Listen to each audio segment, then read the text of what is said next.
Welcome to Marketing Brew Weekly, Morning Brew Inc.'s podcast for the marketing industry. I'm Kelsey Sutton. I'm Katie Hicks. And I'm Jenny Mywin.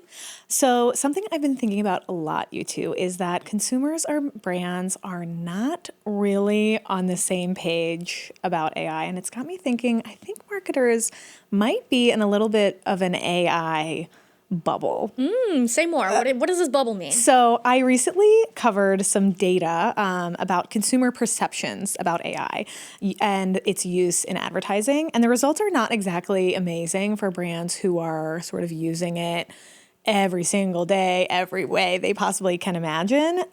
So one of the things, I have more data to share, but more than 3/4 of consumers believe AI makes ads feel less authentic. 3/4, that's 75% of consumers.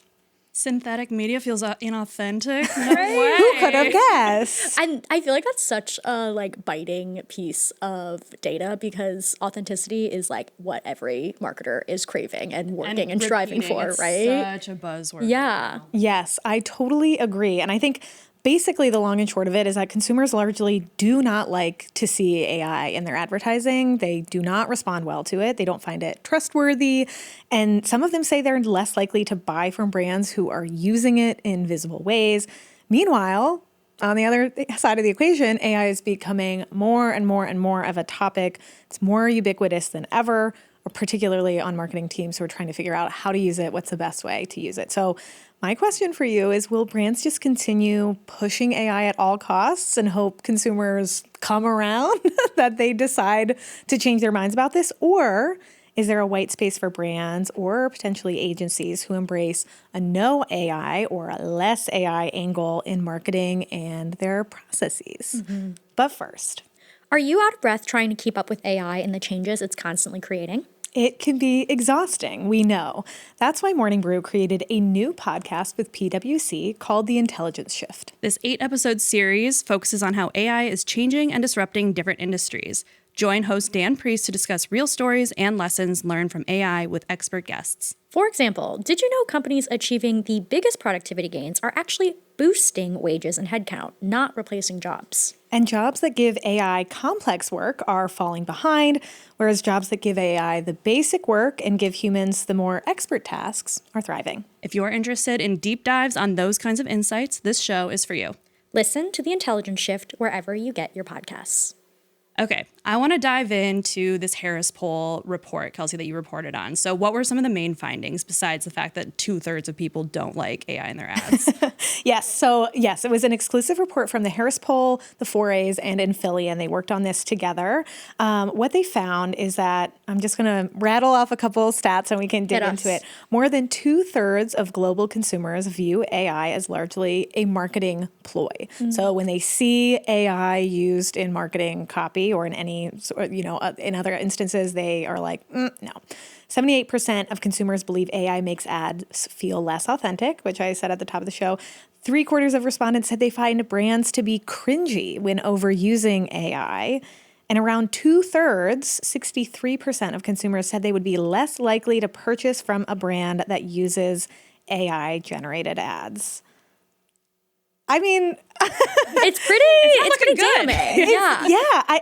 I think one of the things that I, wanted to highlight is this cringiness, this feeling of I'm less likely to actually purchase.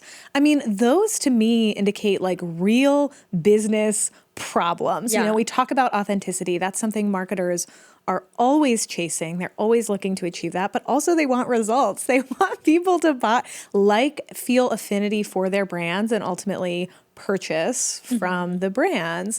And to me, I feel like, I don't want to say warning bells, siren alert, but I do feel like this is such at odds with what we're hearing. I mean, I'd love to know your guys' thoughts on this. I mean, another stat that stood out to me from the report was that more than 54%, more than half of people agreed that they hear so much about AI that it's starting to annoy them. So it's it's to the point now where everyone's talking about AI so much that it's just enough. People are getting a little tired of just every brand touting how much AI they're using or using it and not disclosing it and just feeling what can I trust? Why is every brand only talking about AI? What else is there? I think that particular sentiment comes from, though, there is this kind of butting of heads between what consumers are saying they find cringy or annoying versus like what people in the industry in the C-suite are kind of expecting from their companies as well, because we were just at Cannes Lion and like obviously everyone was talking about AI all the time. And I actually remember just watching like social video from a like B2B content creator before we went and was like, if you're going to Cannes, like make sure you have your AI hat on. Like I like normally like don't consume AI in my life, but I know that everyone will be talking about it in this kind of like girl boss kind of way. So it's like you don't want to stick out in this like corporate crowd to be like, oh, I actually don't like AI, or even just like poking holes at how AI should be used is not necessarily the common tactic amongst people in the industry. But at the same time, we're getting the very opposite from people who are on the consumer side and who are actually seeing some of that work. So that is tough to navigate. And I think that's what Kelsey mentioned earlier with like the bubble. It's like it's the small talk, topic du jour, and everybody's talking about it. And it's like if you say something critical, it's like, well, you're not on the cutting edge of this, or like you think this isn't good. Like this is where the industry is heading. But it reminds me so much of a few years ago when everyone was talking about the metaverse. And it's like, we all hopped on the metaverse train and then look how that ended up. Like Meta spent so much money on it that just ended up, going up in flame. Yeah, yeah. And I think that's the thing. I mean, I like the idea of exploring this bubble a little bit more, because I think marketers are marketing to different groups. And by that, I mean, if you are a marketing professional, if you are an executive, I think internally inside your company for job purposes, you need to be understanding of AI tools, what the possibilities are, whether that's generative AI or other, efficiency. Yeah, right, exactly. Like there's so many tools here. And I think part of the new table stakes is you have to be coming like with ideas and insights about it. And then internally, there's all this conversation about efficiency and how quickly can we do things and scale up creativity and all of this. But then we know that the consumer largely, again, based on a lot of this, they don't find it to be innovative. Like they don't see AI and they think, oh, innovation, ooh, et cetera. They're thinking like, we're tired of this. We're sick of hearing about this. We're less likely to trust. There was another stat that said 73% of consumers said they would be less likely to trust an ad they suspected was made using AI. That's not even that it sure was made with AI. Right, That's I think that AI was involved, and therefore I feel. And again, I think that that's such a disconnect. And then also there's brands who maybe are indicating to their investors, they want investors to know that they're embracing AI, and like that's investors love that too. Exactly. I mean, it shows that they're on the forefront of a big trend, so they get payoff by saying that. But yeah, if your customers aren't liking what you're putting out, if they find it distrustful, then that doesn't achieve the means that you've been trying to achieve. I think the suspicion point is so interesting too, because it's like it also speaks to how ubiquitous the AI conversation is, because it's not even that a company has to be going out and explicitly saying that they used AI on their ad creative or whatever it is that the consumer is actually interacting with, but it could be someone just like on their morning commute waiting for the train and seeing something that looks like a little bit off, and it could just be like weird creative, but they are now associating it with AI. And if they have a perception around the concept of AI, like there is a lot more negativity that can come with that, rather than just being like, oh, like that ad like didn't really hit for me, like moving on, whatever. I've seen people talk about this, like to extend it to the entertainment world. I've seen people talk about this with like the new Avengers Doomsday trailer. People are like, this looks like AI slop.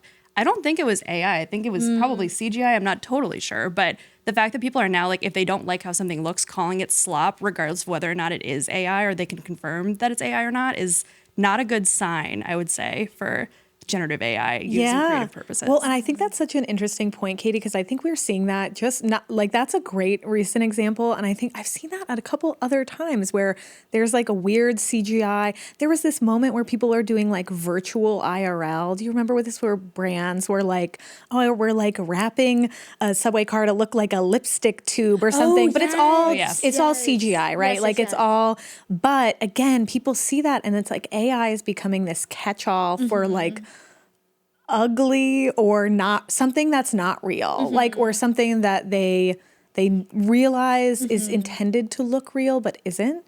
And I think that is like the warning sign, is that culturally it's becoming this blanket term for like bad / I don't like this, or I'm being tricked in some way. And I think when brands are thinking about building trust, like if you go and you put out an ad and you're like, this was AI generated, et cetera, like it's not doing to the consumer what maybe that intention is. And I think that's a real challenge. I mean, we've seen some AI generated ads. I mean, what have you guys thought about this? I mean, in some ways, maybe this is a long time coming. Maybe this is just data that's proving what we've kind of seen, I don't know, anecdotally. Yeah. Well, I know, Jenna, you wrote about proof of like reality in some of the ads where they show behind the scenes. I feel like this is happening at a time where people are also liking, like, the Odyssey just came out and people are liking the practical effects of it all and seeing how like the Cyclops was actually real. Like, I think people are interested in this whole behind the scenes idea of like, oh, how'd they build that? Like, how'd they do that? Apple did this, and they showed like how they made their new logo a few months ago. I don't know. It's interesting. I think people like are starting to value the creative process a little bit more, and brands that can tap into that might be rewarded. Yeah, it's interesting, the Apple example in particular, because I feel like I can't think of pre kind of the AI conversation how or why Apple might have put out something similar, being like, here's how we made this, because I think a lot of the appeal of a brand like Apple was like that slickness, that like sleek, modern image that it's just like already beautiful and packaged and presented to you in this way. But a lot of those adjectives, being sleek and modern and like presentable, is really easily created with AI now. So it's like they had to like peel back the layers and bring people in, and there was a really big positive reaction around that, and people are interested in it, and it kind of creates this whole like other content form for them, right? Of being like, oh, you can get to know us as a brand more, and also like this is an entirely different type of advertisement that we haven't done before. So it is an interesting like opposite reaction to the kind of general AI boom that we are seeing. It's also interesting because I feel like it creates an ad with legs. Like you have your ad that you actually made with practical effects or manually or whatever, and then you can do your behind the scenes as like a follow-up ad. It's a 2-in-1. Yeah. And people are tuning in. They want to see. They're like, how did you do that? At the same time, we also know that that's very expensive. So like Apple has lots of resources, so they can spend that time. They can film all of that content ultimately, right, from doing practical work. And I wonder when there's a brand who says, I have a really small budget, I'm trying to stretch it as much as possible, AI generated assets are a great way to fill out a social calendar or whatever. I wonder if this, I wonder how this affects on how you think about this on different platforms. Because like if I'm looking at an Instagram ad, I spend 0.2 seconds looking at it, like max, like you see it, you look at it, you scroll, you're not necessarily lingering on it, being like, is this AI, is this real, et cetera. And so I kind of wonder if like part of this is like where, because I think about like Coca-Cola had their big splashy holiday ad that was generated with AI, and that was extremely controversial. And also Svedka for the Super Bowl did an AI generated or AI supported Super Bowl ad. And so they used that to animate the robots that danced for their first ever Super Bowl ad. And we also know brands are sometimes kind of using AI to make fun of AI. And that feels a little bit like a, winking to we know you don't trust AI, neither do we, but they're still using it. But yeah, we're using it. Yeah. Right. Probably to show to their investors or whoever, like, look, we're using it. We know how to use it. But we're also tapping into this consumer sentiment. I will say that both kind of uses of that in both of those examples, like it generates conversation, right? Whether like you are like, I'm in on the joke and I'm using AI, but I don't like it, just like the consumers don't like it. Like you get the benefit of people being like, oh, that was like, they get it. They're thinking the same thing as me, and they're showing like kind of like the opposite side of the AI conversation, and then you feel aligned with your customer. The Coca-Cola and Svedka ones I think are really interesting to me because I feel like tapping into the conversation around AI like really is like a brand awareness generator, but I wouldn't say that Coca-Cola and Svedka are necessarily brands that like need a ton of brand awareness. Like I feel like the conversation around the Coke ad in particular was so largely negative, and there's so much goodwill typically held towards the holiday campaign in particular. There's like a lot of like happy, cheery vibes. Like I love those polar bears. Yeah, people really do. Like that's a brand asset that people are like, I like am excited to see it in like the holiday season.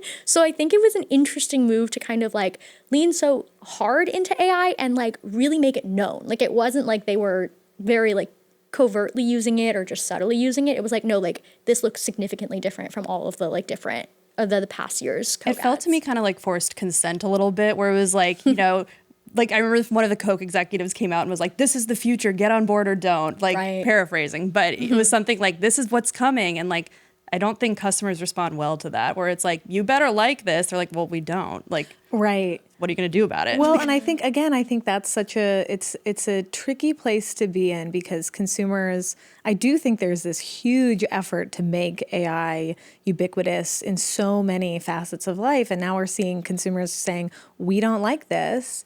And there's a lot of data to back that up. And I think the question is like, do you just, or you're like, well, the consumer is wrong, I'm not going to do that. And I do think that there's an opportunity, because if the data shows us that consumers do not feel good about this, and in different applications, the brands that say, I'm not doing this, I think that there's an opportunity to generate a lot of goodwill. They stand out. But the question is, how do you do that honestly? Because there's a lot of AI use on the back end, sort of in the shadows. I don't want to say, like, just not visible to consumers. So Netflix just came out and it said that they used AI kind of unknowingly in like many different titles. I don't know if you saw that announcement, but it was like, yeah, I think when consumers don't realize it's AI, they are less likely to complain. I think right now we're seeing kind of the early iterations of generative AI, so it's more visible that, like the Svedka ad, I think people could clock immediately. They're like, this is a little uncanny valley. There's something here that feels a little off.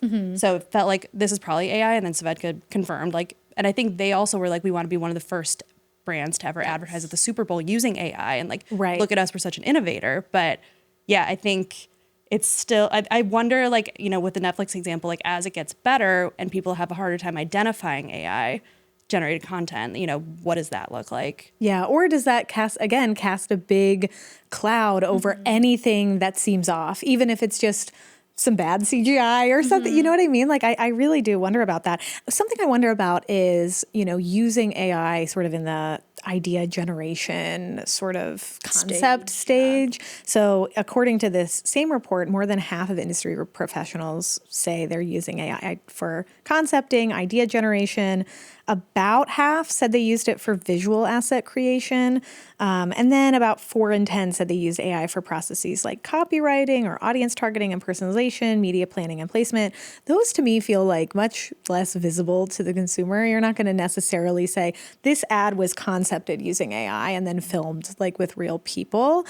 But I do wonder about what this means on sort of the creative side of things, because if you are an agency and you're like, we used AI to idea generate and concept, well, yeah, couldn't any other agency also use the same AI tools? Or your in-house team? Like, why'd you get the agency in the first place? Right, exactly. And I think it's almost like devaluing like the purpose of doing it in the first place. I also think some of the best, you know, creative campaigns to me are like the weirdest. And as we know, AI is like generates sort of in the middle, right? It kind of is an averaging. Most common denominator. It is an averaging tool most generally. And so I just really wonder about what that looks like on the agency side. If you're trying to stand out, you're trying to say we're an innovator, we're cutting edge, but now everybody has access to the same tools as you, like that no longer is a differentiator at all. It also pulls from existing media. So the more you use AI generation to come up with your ideas, how much does it become the snake eating its tail? You know, where it's just like, suddenly it's like you're pulling from other AI generated campaigns, and then it's just like one big slop campaign. Yeah, it kind of reminds me of, I feel like people will like go on like a image generator AI and like feed it into itself to see what happens, and it gets weird and like not in a good way. And I wonder if that is something that is happening on a much larger scale, that not only will people be able to clock that it's AI faster, but they'll be like, it's getting worse. Like it's instead of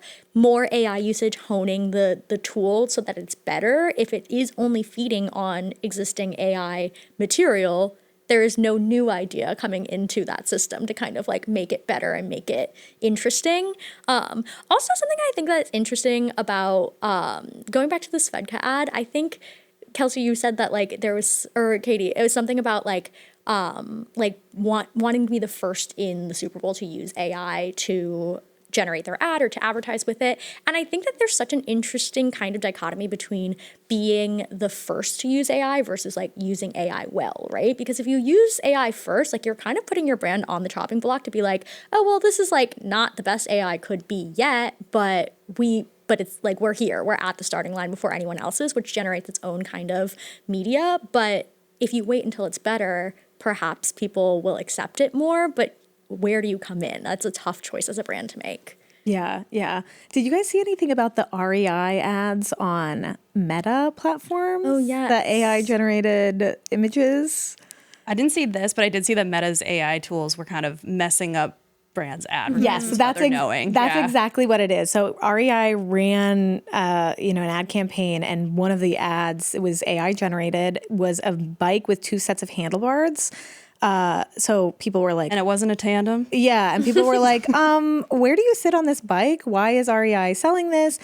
They said this is not intentional. Like, this was turned on without our knowledge, without our consent, because Meta has these tools to generate ad creative to support this. And Jasmine has actually, for our team, has also written about this. Some brands are struggling to find out the toggles to be able to actually turn this off. So this is not the first time this has happened. I think that's a really interesting element here, because the brand is like the brand name. It's not Meta who's in hot water. You know what I mean? Like, it's REI that's public. Nobody's like, facing. oh my gosh, Yeah. Meta has. It's like the responsibility kind of lands on the brand. And again, I think that just indicates to me that the speed at which this is being deployed, like, maybe there's a moment to think, what is this? How are consumers going to receive this? Like, do they feel good about this? And what happens if something gets through and we don't catch it? Like, that creates a huge headache for brand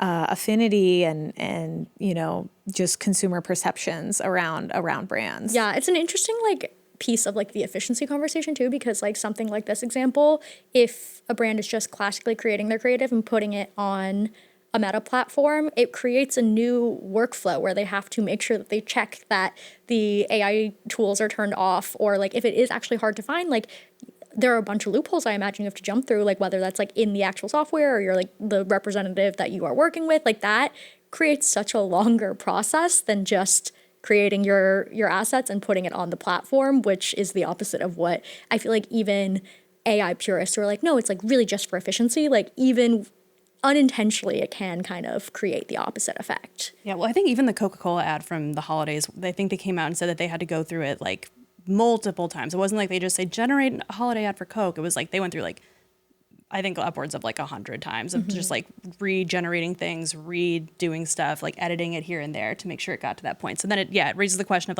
how efficient was it in the end to use AI? Yeah, especially if people look at that and go, wow, I hated that more than I've hated any other ad. It's all that for what? So so we've kind of talked about this all in the sense of, consumers thinking something's AI generated or AI was involved in some way and feeling very distrustful. We're reaching a point, it's very early, but there's this movement from some states to require disclosures of AI use in advertising in certain cases. So in New York, they're requiring that you label if there are AI generated models or characters. So if you have an AI generated person or an AI generated hand or foot in a shoe ad or something, you have to disclose that. And I wonder what that's going to look like, because now if you're a consumer and you say, I really don't like AI generated ads, I don't trust them, and then you see a little disclosure that says this was generated by AI, it's legally mandated. How does that change the calculus for brands? Is right now the idea of we just do it and hope nobody notices, or does that extra disclosure prompt a new sort of creative thing? I'd love to know your guys' thoughts here. Yeah, I think it's interesting because there's no one way that the New York state law requires a brand to disclose how they used AI. There's no official wording or where you need to put it on the ad or where. And I think that's interesting because brands might be very sly about it and keep it small and in very subtle text where it's this was AI generated. Okay, anyways, end of ad. Moving on. Yeah, moving on. I think that could potentially make it so that the effects are negligible. But if they do have to display it in a very visible way and it does end up being visible, I do wonder if that'll discourage some brands from using AI. It reminds me of even just like classic, like working with creators and like the FTC laws that do require like ad disclosure. So many people Hashtag ad in a tiny little corner of the after 45 periods. Exactly. Yeah. 15 other hashtags buried at the very end or something. So I think that like disclosure laws have been around for some type of advertising like since the dawn of time, but people will try to get around it, whether that's on a smaller scale or a larger scale. And I do wonder if like the platform matters, right? Because it's like social media platforms, a lot of them do currently have disclosure rules right now, but a lot of people are not opting in, or if it's an automatic thing, it doesn't work all the time. So it's really just like how well will it actually be upheld, and how well will people, or how much will brands and advertisers or creators like actually uphold these rules. And I don't know, I feel like we are still struggling with the like ad disclosure on a basic level, especially on social media. So I can't imagine that just like having a law roll out will like fundamentally change like exactly how it actually plays out. But I do think that when you see it is kind of a double-edged sword of like, oh, like if I have a bad perception of AI, then it's like, oh, I might have a bad perception of this ad, but am I at least grateful that they didn't try to like pull one over on me and like told me from the top that this is what I was looking at? And do I care if that is the case? Because what if it actually looks good, or it makes me feel good, or it got the information across in an efficient way? So I think there's a lot of layers to how a consumer will interact with a disclosure. Yeah, and I wonder if the disclosure actually helps support that trust, and we see that percentage shifts. But, for now, I do think it's important to pay attention to how consumers say they react to these sorts of things, because it's definitely not as easy as just saying new tech, let's do it, and everyone's going to love it. Goes. Yeah. Well, thank you so much for joining us today. If you have thoughts about consumers' thoughts on AI use and the ways brands are using it, email us at mkbw@morningbrew.com, which you can also find in the show notes, and catch you next week.